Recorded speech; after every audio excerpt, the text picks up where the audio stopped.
Well, here's Halloween, the basket, and turned out Hue-Jackson didn't even get a chance to go trick or treat. Although, let's face it, Hue-Jackson's walking away with about $10 million finding in here. So who is in your trick or treat barrel?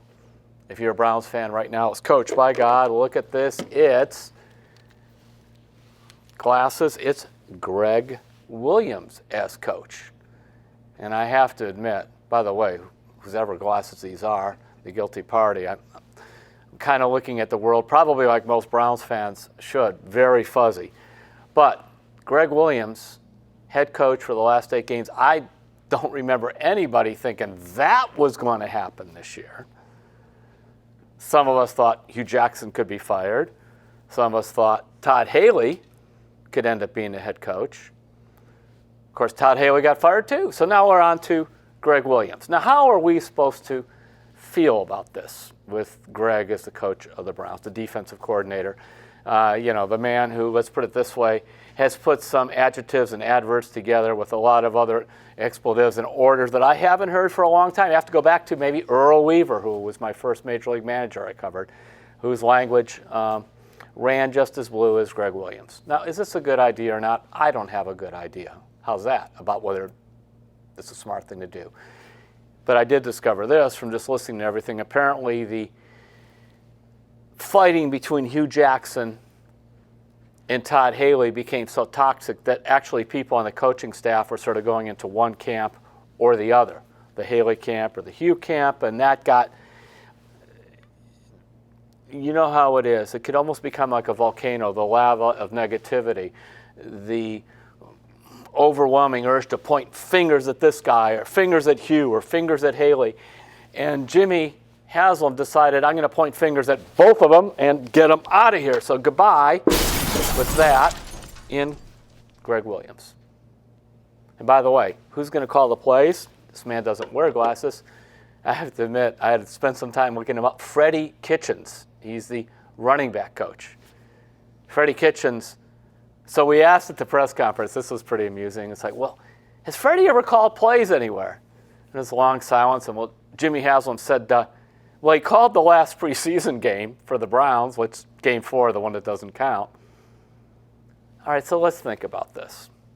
Last 8 games, Gregg-Williams is the head coach. I bet Gregg-Williams never thought he would get a chance to be a head coach in the NFL again. Because remember, several years ago, Gregg-Williams was suspended because of Bountygate and had to wait even to get back into the league. That was where players were being paid to physically knock out quarterbacks and that. And truthfully, I thought Williams was kind of scapegoated. A lot of teams have been doing that for a long time, but his team and him, he got caught. But he was suspended for a full year. But that's kind of a scarlet letter on you. So he has a chance to revive his career. Once upon a time, Gregg-Williams was, for 3 years, head coach with the Buffalo Bills. In fact, I forgot about this. Gregg-Williams once interviewed for a chance to coach the Cleveland Browns.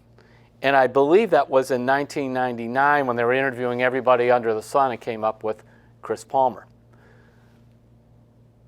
So actually, these last 8 games are very important to Gregg-Williams because I think in his own mind, Mr. Glasses, and he has a lot of bluster and a lot of confidence. He thinks he should be a head coach in the NFL. And if he comes in and wins a few games with the Browns, even if he doesn't stay here, somebody else might be of interest to him. Now, Freddie Kitchens, longtime NFL assistant, tight ends, running backs. I think he's even worked some with some defensive backs. Never called plays before. Quarterbacks he's worked with.